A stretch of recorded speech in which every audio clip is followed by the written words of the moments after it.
Good morning, everyone. If you can go ahead and just type in a chat to let me know that you can hear me okay, and we'll get going straight away.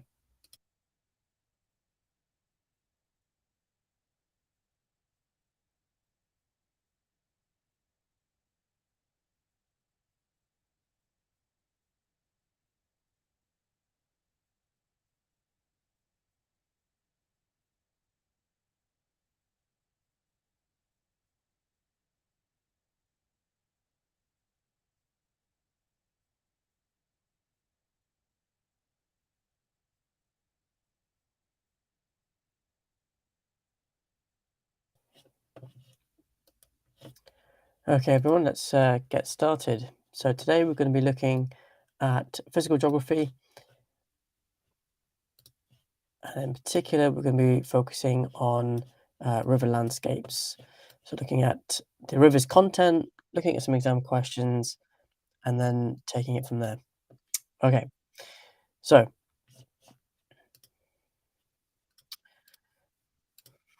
just an overview of all the different exam boards. Across GCSE, all of them have rivers on it, and the relationships between them are pretty much the same across the board, with some nuances in terms of differences between them. So if you are studying a different board, then you should be worried about what we covered in terms of content today. It'll be useful for you as well. So today we're going to be looking at river landscapes. So let's start with a first section. Before we start with the first section, can I ask you to make sure you have a pen and paper with you so you're writing down as we're going along. The way if you engage with this material as you're making notes as you go along, it's going to help you to remember the information as well. So instead of just passively just listening along, make sure that you are creating some notes or even engaging with the content by letting me know in the chat if you've got any questions that you'd like to cover, or if you're not sure about some of the content that we might be covering. Okay, let's get going. So the first section is on how rivers change downstream. Now, when a river flows downstream, it can undergo many different changes that shape the landscape, and it can affect the human environment that lives along its banks. So as a river flows downstream, it often becomes wider and it becomes deeper as it collects more water from tributaries and rainfall. The speed of the water may also change, with faster currents in narrower channels and slower currents in wider sections. The shape of the river also can change as it flows downstream. In the upper reaches of the river, the channel may be narrow and steep-sided, with fast-moving water that creates rapids and waterfalls. As the water flows downstream, it might widen and become shallower with gentler slopes and slower currents. Rivers also have the ability to erode, transport, and deposit sediment as they flow downstream, and this can result in the formation of meanders, where the river bends and twists in a snake-like fashion. Oxbow lakes, for example, are formed when meanders are cut off from the main river channel, and they're just another feature that can be created by natural processes of river erosion and deposition. In addition to these natural processes, human activities such as damming or channelization or urbanization can also affect how the rivers are changing downstream. Dams themselves can alter the flow of a river, leading to changes in sediment load and erosion patterns downstream. Channelization is where the natural course of a river is modified to control flooding or increase navigation and can lead to changes in the river shape and the flow velocity. And of course, urbanization, where cities and towns are built along the river's banks, can also alter the natural processes of erosion deposition.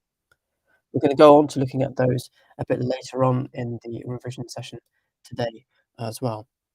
So understanding how rivers change downstream is important for managing the impacts of flooding, erosion, as well as sedimentation, and also about protecting the diverse ecosystems and communities that depend on healthy rivers.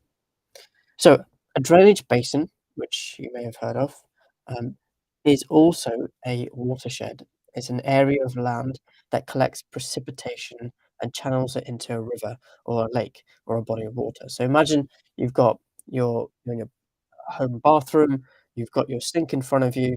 Okay, that is the basin. That's your drainage basin. You open the tap, and then when you open the tap, that's precipitation coming into your drainage basin. Okay.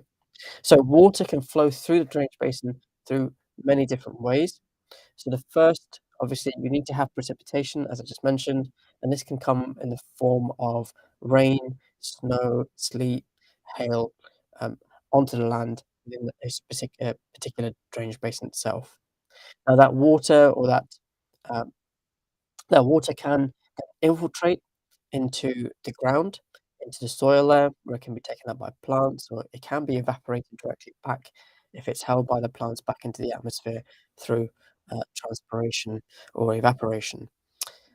Now, you may also have surface runoff, so precipitation that doesn't infiltrate into the ground over the surface land, collects in small rivers, and eventually can join into larger rivers. So you've got your tributaries that will join into your larger rivers. As I mentioned, you've got transpiration from the plants themselves. They obviously soak in the water, and through their stomata, they're going to release that back into the atmosphere. And it's similar to evapotranspiration, where you have the combined processes of evaporation and transpiration, which transfer the water back into the atmosphere. And then you've got river discharge, right? So all that water that's flowing from the tributaries then flows into the river, and then that takes it down eventually out into the ocean. Now, there's obviously a little bit more a few more processes that are going on. So you might have water that is then infiltrating into the soil layer, and it might percolate down into the rock layer to underground streams, which then connect directly to the river itself. And of course, how water flows through in and through a drainage basin will affect how what the volume of the river will be like at a particular point. So in conclusion, the movement of water through a drainage basin is influenced heavily by the topography of the land, i.e. the height of the land. It might be the soil type that might affect it, the vegetation cover, and as well as the climate will all influence how water is working through or traveling through a drainage basin. So understanding how the water flows is important, particularly for the human environment, because if we know how it's flowing through, we can then take into account um, how we can manage those resources, how we can predict what volume of water there might be at different times of the year, and that will help us to respond to things like floods, and also protecting the quality of the water that we might be consuming. So, I've popped up an exam question for you here. It's a real simple one. Use a diagram to uh, complete a table identifying an upper, middle, and middle course of the river. So, for this question, you'd need to obviously use the diagram, and in this case, of course, in the upper course of the river, you've got interlocking spurs, gorges, rapids, waterfalls, and of course, a V-shaped valley. In the middle course of the river, you've got your meander, floodplain, oxbow lake, and levee. Now, if you don't know what they are, don't worry, we are going to cover those today, but make sure that you are familiar with those terms and how those particular landforms are created in detail, because the potential of them turning up on your exam is going to be very high. Okay, any questions so far?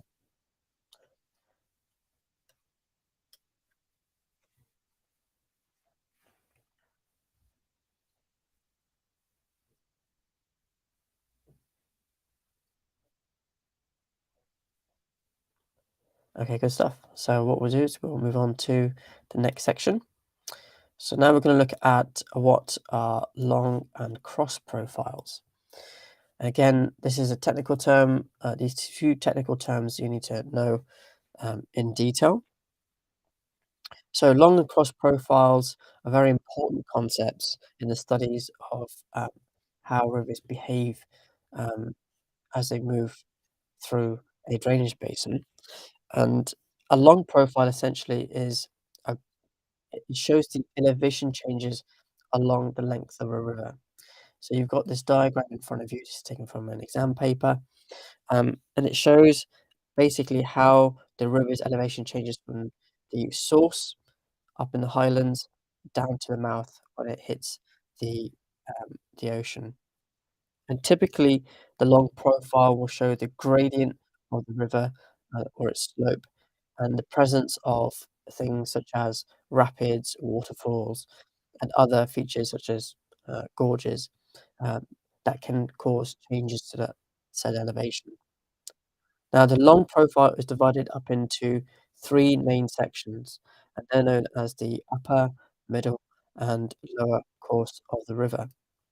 In the upper course, the river is typically uh, the river typically has a steep gradient and may flow over rapids and waterfalls, and this is reflected in the long profile as a steep slope. In the middle course, the river gradient becomes more gentle and the river meanders, causing changes in the elevation to be more gradual. And the long profile shows a more gradual slope than in the upper course. And in the lower course, the river has a very gentle gradient and meanders significantly, depositing lots of sediment in the process and thereby creating a wide floodplain. The long profile of the lower course shows the gentlest of all three sections, and by examining the long profile of a river in the different sections, we can gain insights into how the river changes and behaves over its entire length. Now, the cross profile is essentially showing elevation changes across the width of a river at a specific point, whether that's in the upper, middle, or the lower course of the river. And it displays the river's width, depth, and change in velocity from one bank to the other. Typically, the cross profile shows the river's channel shape, its bed load, i.e., the material that's been transported along the river's bed, and any variations in the flow, velocity, and turbulence.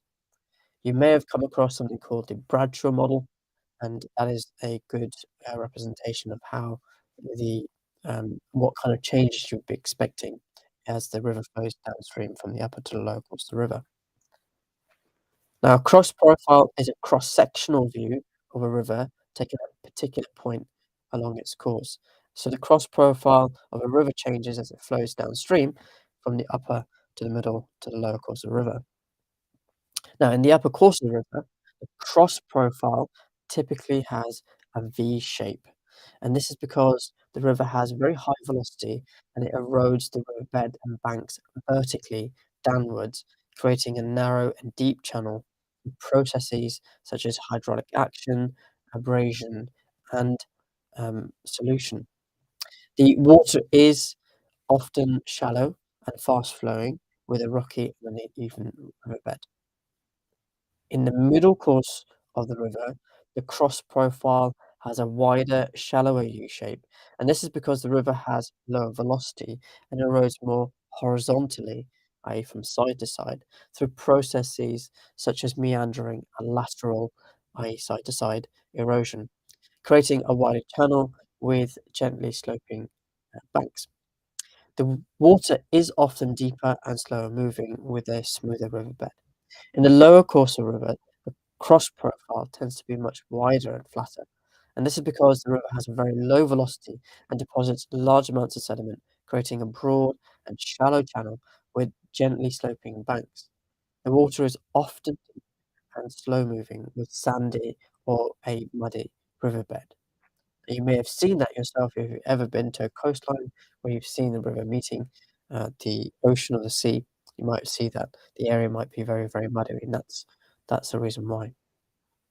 So by examining the cross profiles of a river in different sections, we can understand the different erosional processes that help to shape them, and we can also gain an insight into how the river changes or behaves along its entire length.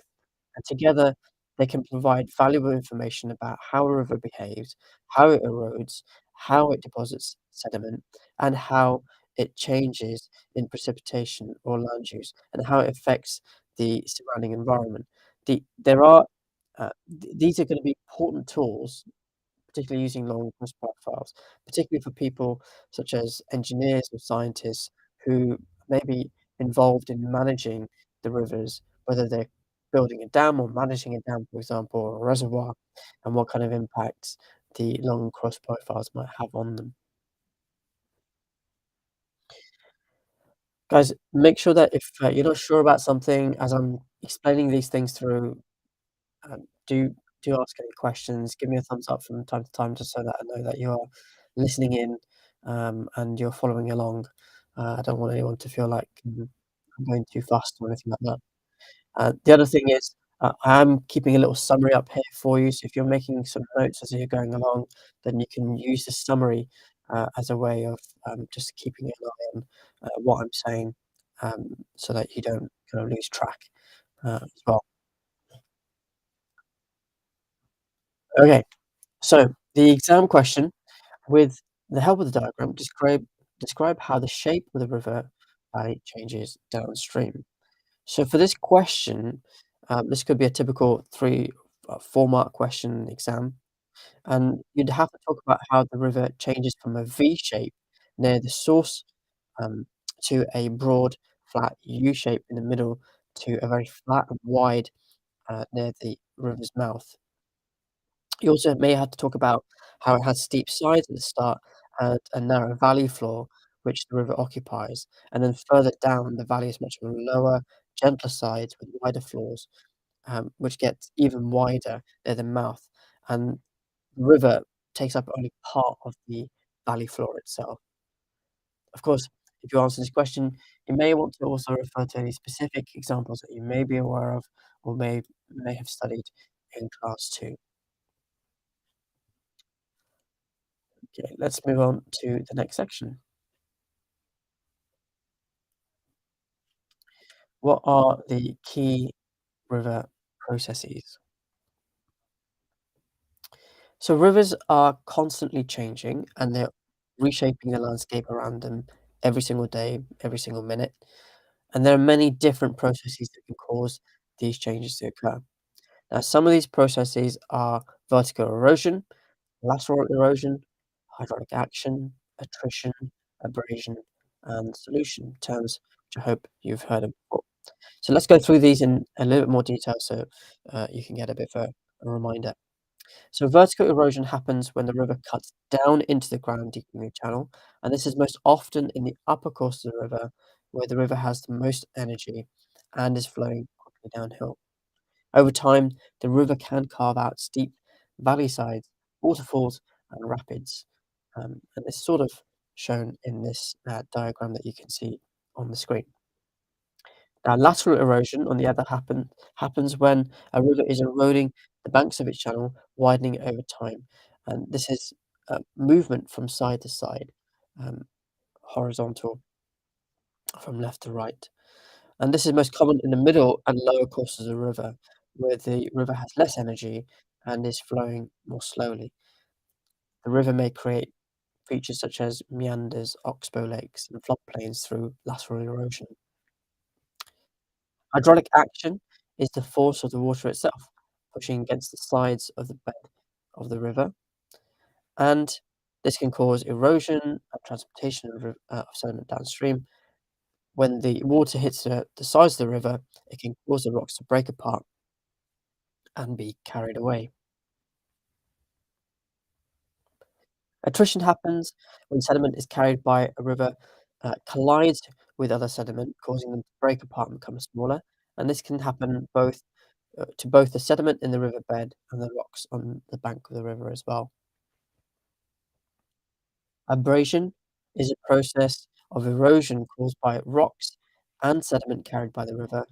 As these particles move downstream, they can wear away the riverbed, the banks, and other surfaces that they come into contact with. Solution is the process of erosion caused by the chemical breakdown of the rock by the river water. Some minerals in rocks, such as limestone, are soluble in water, and over time, the water can dissolve these minerals, changing the shape and texture of the riverbed as well. So, understanding these key river processes can help us understand how rivers shape the landscape over time and how humans can manage and interact with these dynamic natural systems. So a typical exam question may be a 2-mark question for you on the exam. So here we've got a question, distinguish the processes of abrasion and attrition. So of course, abrasion occurs when when you have load, pebbles, stones carried by the river that are hitting against the bed and the bank, eroding them, while, while attrition involves the pebbles knocking against each other, making them smaller as well as smoother.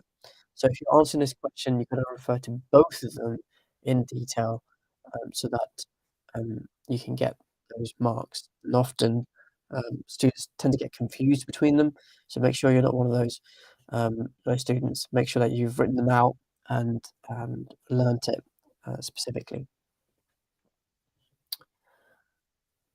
Okay, let's move on to, looking at what are the river erosion landforms. So when rivers flow, they carry sediment such as sand, gravel, and silt along with them. And uh, the way in which these sediments move is known as sediment transport. And there are four main ways in which sediments can be transported in rivers. First one is traction, second saltation, you've got suspension, third, and finally you've also got solution. So let's go through each one of these and try to understand what they are. So traction is when the heaviest sediments, such as boulders, are too heavy to be lifted up by water, so they're rolling along the river bed. So they might roll along or they might slide along. And this is most common in the upper course of the river, where the water is fastest and the bed is steeper. Saltation, second, is where the smallest sediments, such as silt and clay, are carried by the water itself, and this is what gives the water or the river a cloudy appearance. And this is most common in the lower course of the river where the water is slowest.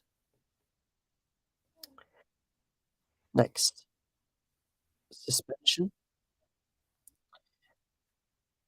So suspension is where you've got smaller sediments such as um, let me just repeat these again. So traction, we talked about saltation. We, I think I just skipped. So saltation is where smaller sediments such as pebbles are lifted up by the water and bounce along the riverbed. And this is most common in the middle course of the river, where the water is slower and the bed is flatter. And suspension is where you have the smaller sediments such as silt and clay, which are being carried by the water itself, and they give it that muddy sort of appearance. And this is most common in the lower course of the river where the water is slowest. And then solution is where the water dissolves minerals from rocks and carries them along with the water. And this process is most common in areas where you've got soluble rocks such as limestone and can cause features like sinkholes and caves to form. Now, all of these processes obviously work together to shape the river and its surroundings over time. For example, erosion by traction and abrasion can create steep valley sides and waterfalls in the upper course, whilst deposition by suspension can lead to the formation of sandbars and meanders in the lower course of the river. Now, in your exam, you're likely to be asked about a particular landform, whether that is in this case, this exam question here, explain how a river meanders may change over time. It might be how a gorge might form, or how a waterfall is created, or it might be how an oxbow lake is created. So you might want to play around with the different combinations of this particular style of question. You will be asked a question on a particular landform, so make sure that you have a good grasp and understanding of what or how they are formed step by step. So my suggestion would be just make a list. 1, 2, 3, 4. These are the four key points of how a gorge is created, or how a waterfall is created, or how a meander is created. Now, there's lots of things that you can say about this particular question about how river meanders may change over time. But the key thing here is that you've got to explain the process, right? So you've got to talk about how a meander gets larger, right? How it might be winding or bending. You've got to talk about the fact that the water's flowing the fastest on the outer bend of the river, where the channel is much deeper and there's a lot less friction. You can also talk about the lateral erosion, undercutting the river bank and the formation of steep-sided river cliff. You might wanna, in the exam, maybe draw a mini diagram and then, label it 1, 2, 3, 4, and then you can step by step explain how, or where these processes are occurring. So on the inside bend, where the river is, the flow is much slower, the material will then get deposited. And so over time, because of erosion and deposition, the shape of these meanders will move across the floodplain as they move downstream. Um, and you might want to talk about the fact that over time, as the meander gets, narrower and narrower, then you might have the formation of a oxbow lake, and that will then get cut off. And if the oxbow lake dries out, then you have a meander scar that would have been created from it. So, my strong advice would be for such questions, make sure that you are drawing a little diagram and explaining it, whether it is meanders or it's waterfalls or gorges. Make sure that you're doing that because that will really help you to visualize it and also show the examiner that you understand what's happening along each step of the way. Okay, let's move on to looking at what are river deposition landforms. So, river deposition landforms are created by the processes of deposition, which often occurs when a river's velocity will decrease, i.e., the speed of the river decreasing, and it can no longer carry its load. So, as a consequence, the sediment is dropped or deposited on the river bed or its banks, creating different landforms depending on where it is along the long profile of a river. And floodplains are areas of land adjacent to the river that are prone to flooding, and floodplains are formed through the process of river deposition, where sediment and other material carried by the river is deposited onto the surrounding land.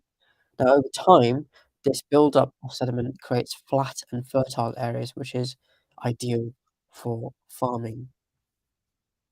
And the clue is in the word floodplain. So, the sediment is getting deposited when the river is exceeding its banks and it's flooding across a plain, and then that material is too heavy for it to carry back into the river, and so it deposits it on the floodplain itself. Now, over a course of a long period of time where you have continual flooding, it might be over several seasons or years, you might have natural embankments that might be created along the sides of a river, and these are known as levees. So Levees. Um, you can also get man-made embankments, which look similar to levees, but they're just created by human beings for flood prevention reasons. So essentially, a levee is a raised bank of sediment that's formed along the river banks during its flooding process, and the heavy material will be left immediately next to the river. That's what helps to create the levee. Now, the sediment is deposited on the banks as the river overflows, and over time, this builds up to form a levee. In other words, through the process of lateral accretion, okay, so accretion means build up, levees are formed when the river erodes material from the outer banks and deposits it on the inner banks. And this causes the river channel to move back and forth across the floodplain, creating a natural levee. Now, these natural levees or man-made levees can help protect nearby communities from flooding, but they can also increase the risk of flooding because it narrows the river channel, and so it deepens the amount of water that can be carried in the channel itself.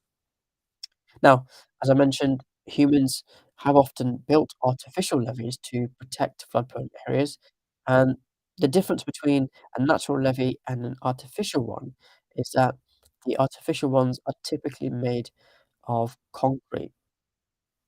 Depending on where it is, they may be made of soil as well. They're built to a height above the level of surrounding land to prevent the water from spilling over. Another example of a river deposition landform would be a delta. So this is at the mouth of the river, and this is a delta is essentially where a river empties its load of sediment into a body of water, such as a lake or even sea. Sediment is deposited in a fan-like shape, which um, with different branches called distributaries. And deltas are often fertile areas and home to many species of plants and animals. Another example of a river deposition landform might be an alluvial fan. An alluvial fan is a fan-shaped deposit of sediment that is formed where a river flows from a steep mountain valley onto a flat plain, and the sediment is deposited in a fan-like shape with coarser sediment at the base and the finer sediment at the top. And alluvial fans are often found in arid regions, so these are dry regions, and can be important sources of water for local communities. It's important to note that while levees can help to reduce the impact of flooding, they can also have lots of unintended consequences. So, by confining the river to a narrow channel, levees can cause water to flow faster, which can increase the river risk of flooding downstream. And additionally, levees can also lead to the loss of wetland habitats, which can then have negative impacts on local ecosystems. As a consequence, it's very important that when levees are being made, particularly man-made ones, um, they need to take into account lots of different flood management strategies, whether that's in the upper, middle, or lower course of the river. Okay, so let's have a look at this exam question. So describe how river processes of transportation and deposition change downstream. So for this question, of course, you need to understand and know the difference between transportation and deposition. So you've got to refer to examples of those said processes. So in the upper course, you talk about most of the material will be transported by traction and saltation. You have large boulders that are going to be rolled along the river bed and small stones bouncing along it.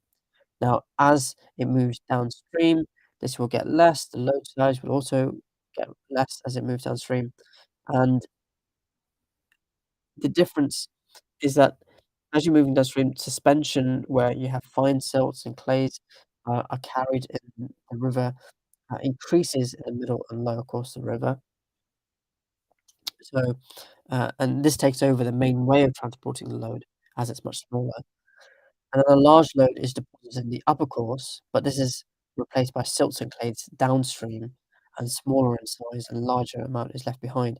In the upper course, you'll have large boulders that are strewn across the river channel, often above the water level. But in the downstream areas where meanders are present, you're gonna have deposition occurring on the inside bend, particularly, uh, rather than across the entire channel itself. So your emphasis to your answer in this question, it needs to focus on traction, it needs to talk about solution, it needs to talk about, deposition occurring along the river's length, um, and you might wanna talk about different examples, depending on whichever ones you're more comfortable with. So, essentially, a detailed description of transportation deposition, um, balanced, is gonna be required, obviously in logical order, describing the, um, changes in, transportation deposition downstream. Okay, let's move on to the next.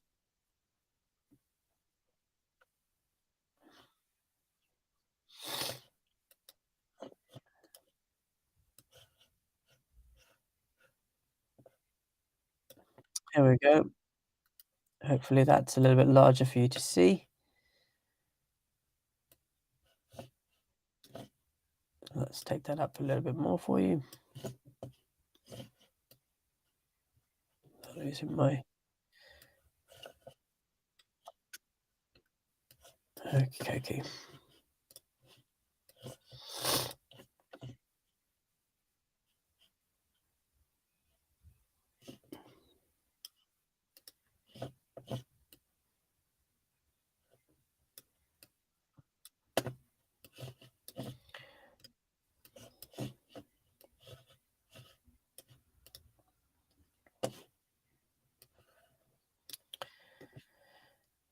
Okay, so um, let's move on to the next slide.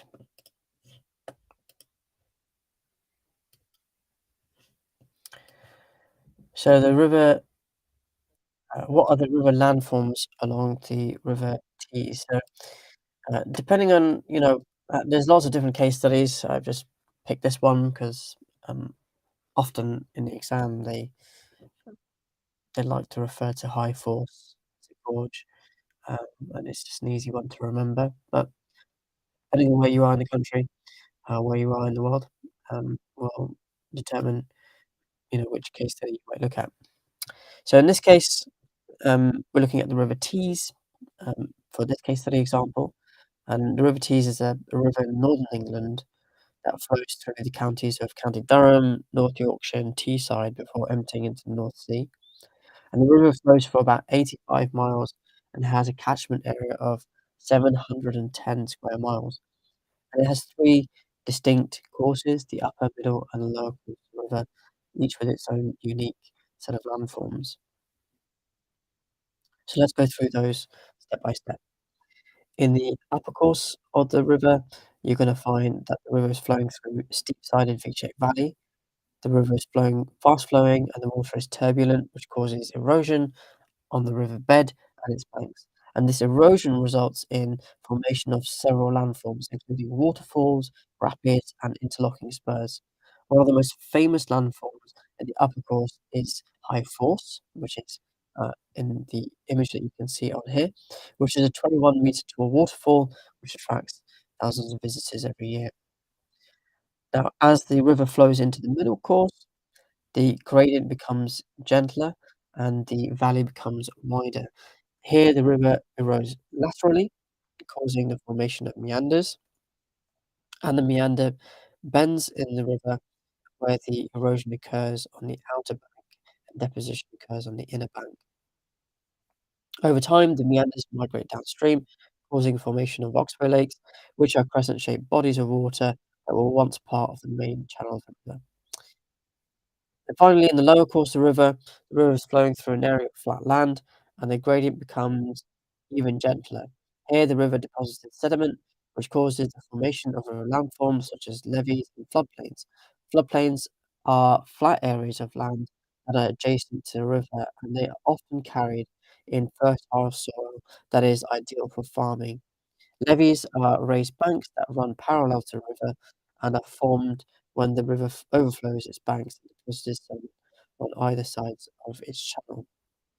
Now, the River Tees is a really good example of how rivers create different landforms as they flow into different courses. And obviously, by studying this particular one, you'll see how it shapes the land physically, but also how humans have adapted to it um, and changed its course over time. So in this exam question, we've got um, the exam question says, using the photograph, explain the processes involved in the formation of landforms shown. So in your exam, you might get a photograph or you might get a diagram to look at, and then you have to explain what's going on step by step. So well, obviously for this question, you've got to talk about how a waterfall is created. So you need to obviously establish that from the beginning. You have to say that, this is a waterfall, and then talk about the processes that are occurring. So often, when students are describing waterfalls, they don't use words like abrasion, attrition, hydraulic action. So make sure that you are referring to those in your answer. Make sure that you're talking about transportation processes such as traction and saltation in your answer, because they will help to explain or show the examiner that you understand the processes that are involved.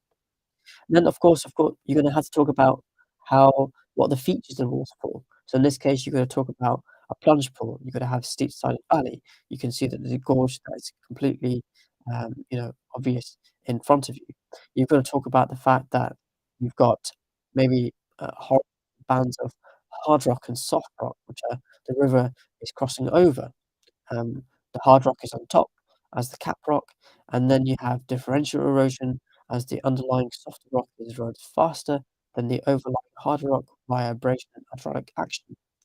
Over time, the rock is gouged out, leaving an overhang as the profile is steepened, and then this will lead to the overhang not being able to support its weight and collapsing, providing more material in the plunge pool, and then deepening that waterfall. And this process will happen over many hundreds of years, and over time, the gorge is gonna retreat, um, and, that is, step by step, you've gotta make sure that you are, going to explain it, um, in its, in different processes. Okay, so let's move on. I've got a question here about A-level erosion. I'm gonna come to that, hopefully maybe later this week or next week. So, just keep a lookout on the channel. I'll post um, you know, um, a schedule, live stream, and you should be able to access that. If you've got a specific request for A-level revision, please let me know in the chat so I can help you specifically. Okay, so moving on, let's move on to the next section on this particular revision section. So now we're going to move on to looking at what are the factors that increase flood risk. So here, um, this is now moving into more human elements, as well as the physical elements, but looking at how it impacts human beings in settlements. So you're probably going to have some case studies that you might need to learn for this specifically. Uh, Flooding generally is regarded as a natural hazard. So bear this in mind because you can actually use this for other topics, not just for the river landscapes topic. So, yeah, there's a bit of, overlap here. So flooding is a natural hazard, and it can cause wider damage to homes, businesses, as well as infrastructure, and there's many factors that increase the risk of flooding in an area. So one factor might be topography. So an area with low-lying land or flat terrain are gonna be more prone to flooding, as the water has nowhere to go and tends to accumulate in these areas. Another factor is the amount and the intensity of the rainfall. So heavy rainfall over a short period of time can quickly overwhelm the capacity of rivers and drainage basin systems, leading to flash flooding. So make sure that um, you are familiar with flood hydrographs, particularly for this section of the topic. And make sure that you understand the differences between a flashy hydrograph, okay, and a non-flashy one. And you are able to identify and label a flood hydrograph as well. Now, I was not unfortunately not able to put it in here because there are no Creative Commons images that I could use to pop in here that show the flood hydrograph. But if you open up your textbooks or just Google it online, you should be able to find a flood hydrograph to look at. Make sure that you draw one out and you understand the difference between an urban area and a rural area in particular. So coming back to flood risk, human activities can also increase flood risk. Urbanization, which involves the construction of buildings, roads, and other infrastructure, can lead to increased runoff and decreased infiltration of water in the ground. And this can increase the volume and the speed of water flowing through rivers and drainage basin systems, leading to more frequent and severe floods. Now, you can also have deforestation. So deforestation and other land use changes can also affect flood risk, because we know that trees and vegetation play an important role in soaking up water and reducing the amount that's running off. So if forests are cleared or land is being used for agriculture or development, then that can increase flood risk too. And then finally, climate change is expected to increase the frequency and severity of flooding in many areas in the world. And warmer temperatures can also lead to more intense rainfall events, whilst rising sea levels can lead to more coastal flooding and storm surges.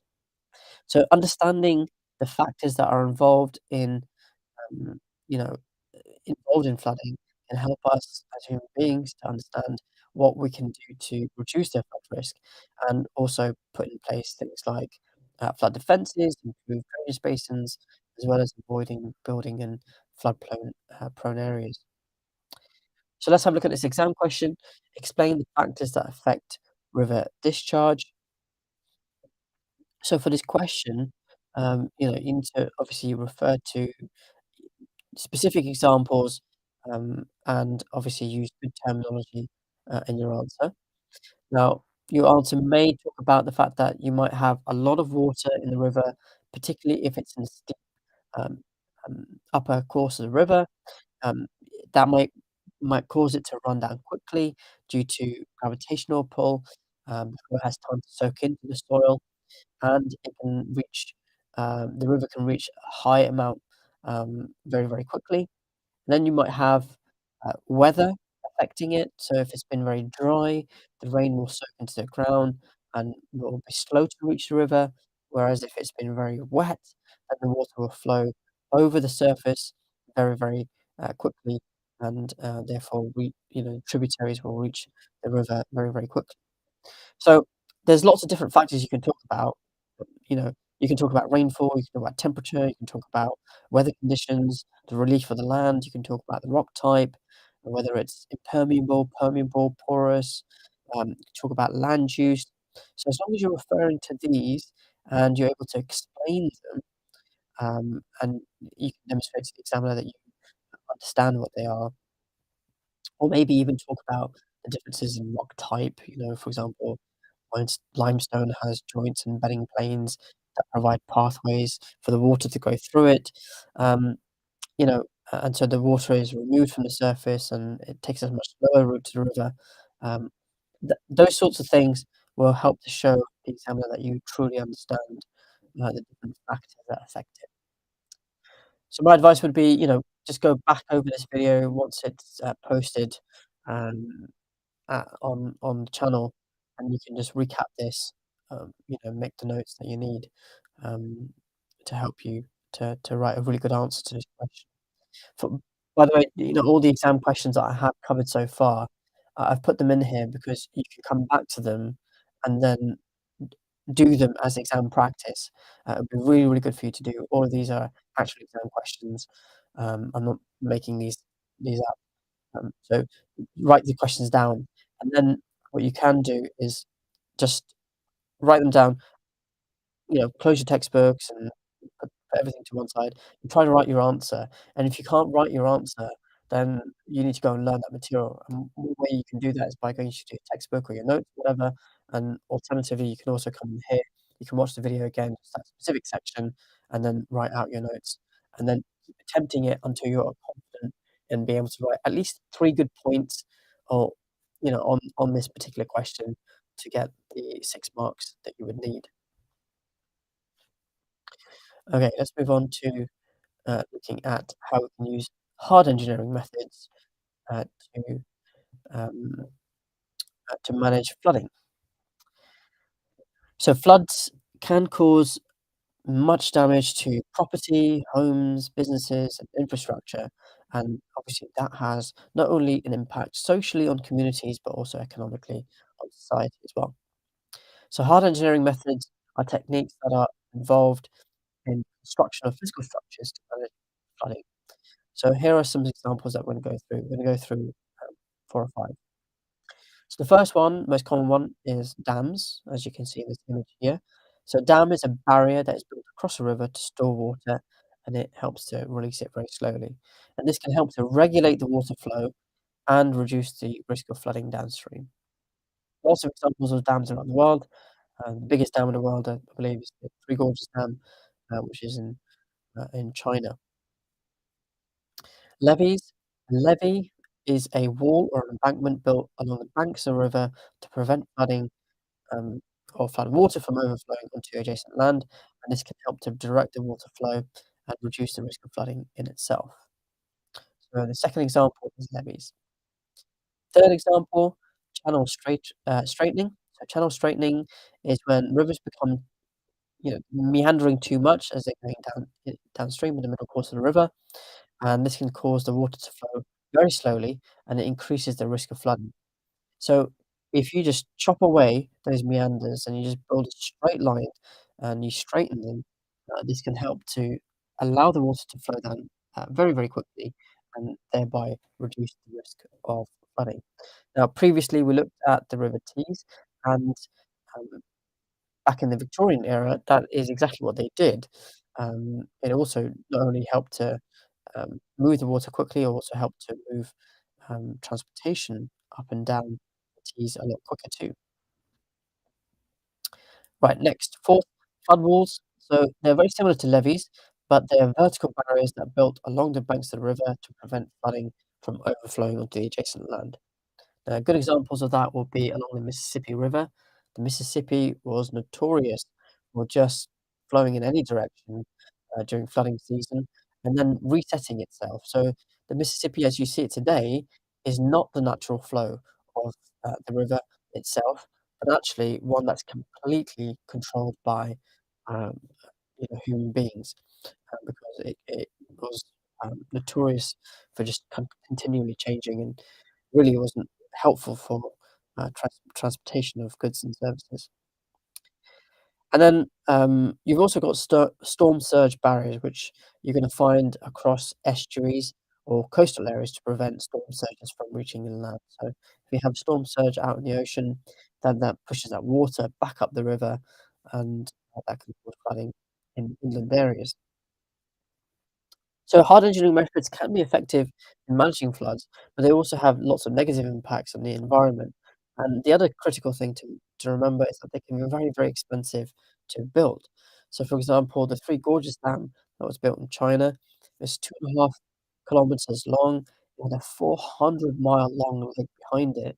1.2 million people were displaced by it, and it cost the Chinese government said it cost $20 billion to build, um, but other estimates say it's probably up to about 50 billion US dollars.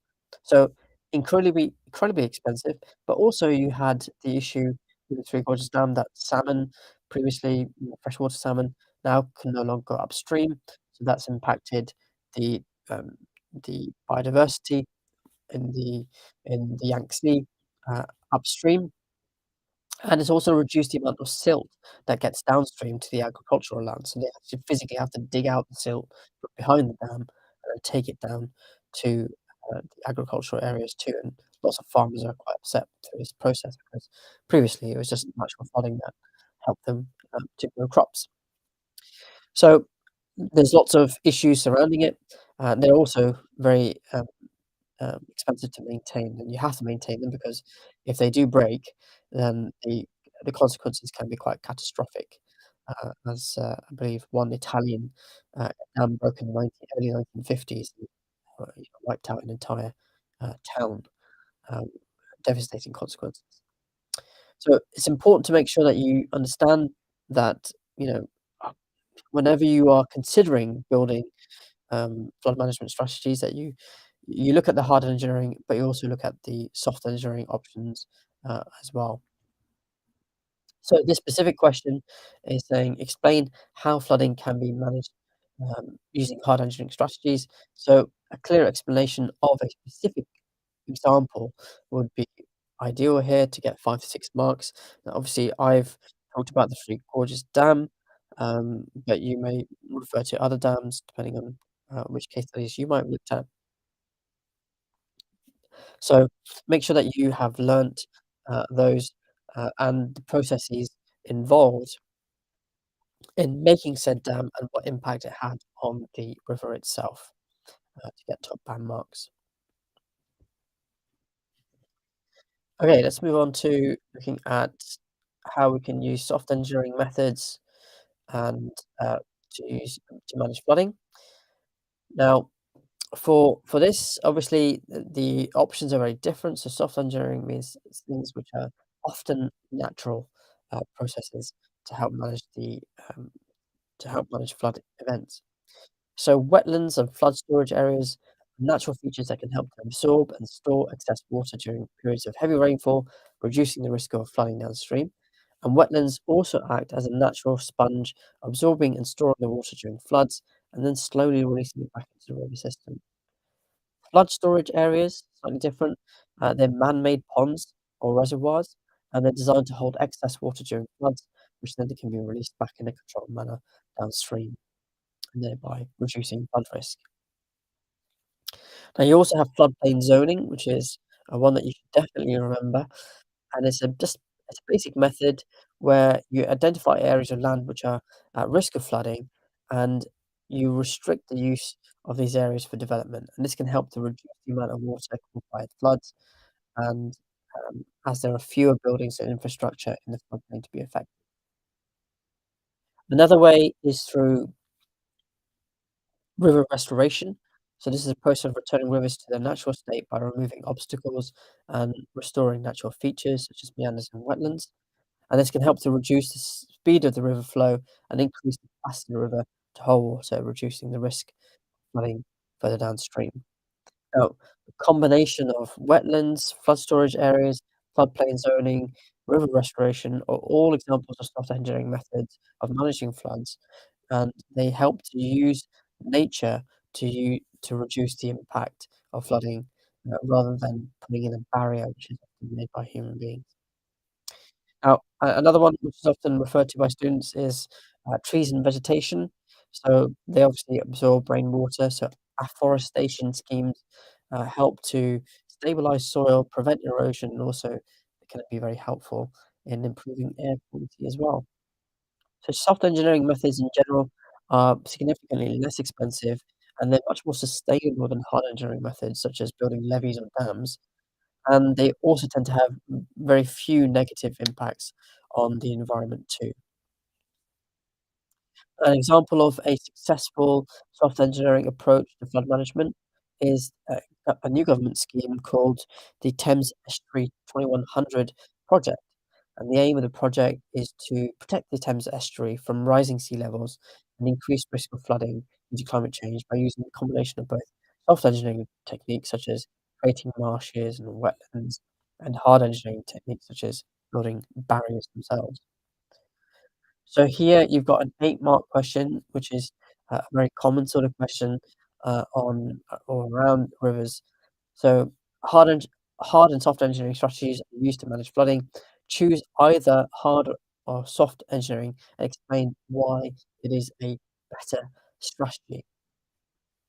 So what you need to do is talk about a specific example in your answer. So for example, you might talk about the fact that you have land use zoning. So you have land next to the river that may be traditionally used as farmland or recreational use, and you ban the use of buildings on there, and then this therefore reduces the impact of flooding because it costs very little, and you just need to plan, and it doesn't need to have any further negative impact on the environment, and the environment gets flooded in a natural way.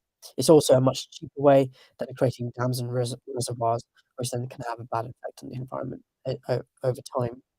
You could also talk about the fact that, um, you know, dams and reservoirs, they they affect natural processes, causing erosion of the dam. The lake behind the dam can have build-up of silt, um, because the water's not flowing as it would be in a river. You could also talk about planting trees, reducing the um, speed of the water. So lots of different examples that you can refer to, things that I've just talked about, in your answer. But you gotta make sure that you are talking about the advantages and disadvantages of the specific one, okay? Don't just generally talk about them. You have to explain why your said strategy is the best one, um, and, give some statistics, right? So, for example, the Three Gorges Dam has reduced the risk of, you know, flooding occurring 1 in every 10 years to 1 in every 100 years. which is a significant impact on the livelihoods of people that are living close to the Yangtze River. So talk about those things uh, with specific examples in mind to help make sure that you get the full marks. Now, if, for example, you don't do that, then and you talk about things generically, for example, you might say, land use zoning means that land next to the river may be used as farmland or recreational use. Buildings are not allowed. This reduces the impact of flooding. It costs nothing, and it doesn't have a negative impact. Then an answer like that would probably typically just maximum you'll get for is a level 2. So if you want to get the top band marks, you're going to have to remember to explain why, but also give some examples of successful or not successful strategies that are relevant to the question itself. Okay, let's move on to how we can manage floods. So I'm going to use a case study example here. You again may have studied a different one, but we're going to be looking at Banbury. So in 1998, Banbury experienced severe flooding that caused significant damage to homes, businesses, and infrastructure. In response to the floods, the government and local authorities implemented several flood management strategies to reduce the risk of flooding in the future. So an example, here's some quick fire stats for you. The A361 was raised, the flood wall was built around the motorsport company ProDrive. You had new pumping stations to transfer the rainwater. You had flow control structures called Hardwick flow control structure and the Huscote flow control structure. Basically, they control the amount of water going through the River Cherwell. Then you had a biodiversity action plan that was put into place with ponds, trees, and hedgerows. Embankments made from soil were made 4.5 meters high, and there was also a borrow area, BORROW, and it's where the soil from the embankment was brought in, and that is a small reservoir that stores the water that otherwise would have been caused the river to burst its banks. So, a combination of these strategies, including, the flood walls and barriers, embankments, and floodplain zoning, river restoration in some places, has helped to reduce the risk of flooding in Banbury, and similar strategies have been used to manage floods in other areas. And it's important to note that flood management strategies can reduce the risk of flooding, but it is still essential for individuals and communities to be prepared to take necessary precautions in the event of flooding. So, just to go through some of the social benefits of the points that I highlighted just less than a minute ago. So, the social benefits A361 can still be used when there is a flood, so people can still go to school and work. The quality of life is improved because there are new footpaths and green areas, and that obviously reduces the anxiety, the fear of flooding in the area. Economically, the cost of the scheme was £18.5 million. It's helped to protect 441 homes and 73 commercial properties. The benefits are now estimated at about £100 million, and the property values have therefore increased because there's less risk of flooding.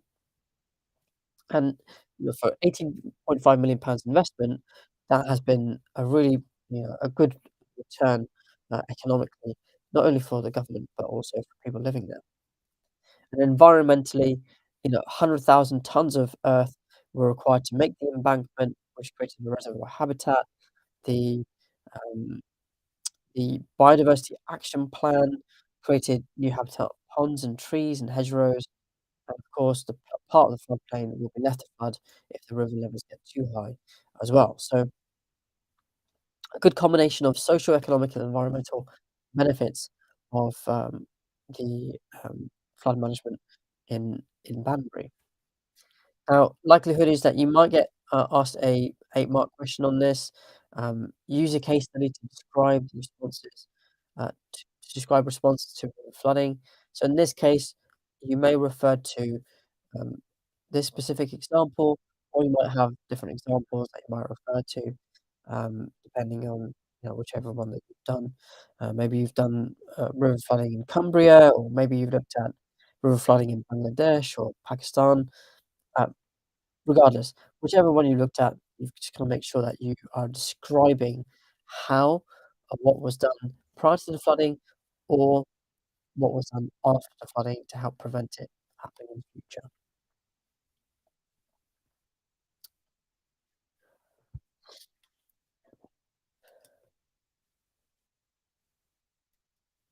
Okay. So we've gone through several different exam questions today. We've gone through a lot of content of the entire topic on river landscapes. The key thing here is that you actually sit down and do exam questions. You have at least 8 exam questions there that you can have a go at. Make sure that you set aside some time, write the question down, test yourself. If you're honest with yourself, you know, you'll know whether you know something or you don't, and then you can come back to this resource, watch this video again, or use your textbook or whatever it is to write a perfect answer, and keep practicing until you know it by heart. And the key thing is that you are writing clearly. Make sure that you're using good structure in your answer. Three-part structure is perfect, particularly for those longer answer questions, so 6 or 8 mark or 9 mark questions. Make sure that you give good examples as well, in there too. And use key thing with rivers or any geography topic is using the terminology. So think about things like abrasion, attrition, solution, um, you know, those key terms are gonna be very important in establishing or explaining to the examiner that you truly understand what, um, what's being covered. So make sure that you, write clearly and you also write neatly, um, as well. The more you practice, the better you're gonna get at this. It doesn't just magically appear. So tomorrow we're gonna go through the next section, which is gonna be on glacial landscapes, and I'll be sharing some videos um, with you then. Not videos. I'll be sharing another PowerPoint presentation with you then on this topic. If you do have any questions or requests, can you let me know in the chat now? Give you guys a minute or two just to ask any questions that you might have in case I haven't covered anything, and we'll leave it there after that. So give you guys a minute or two to write anything into the chat.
Okay, everyone. Well, in that case, I will see you same time tomorrow, 10:15 for our glaciation revision.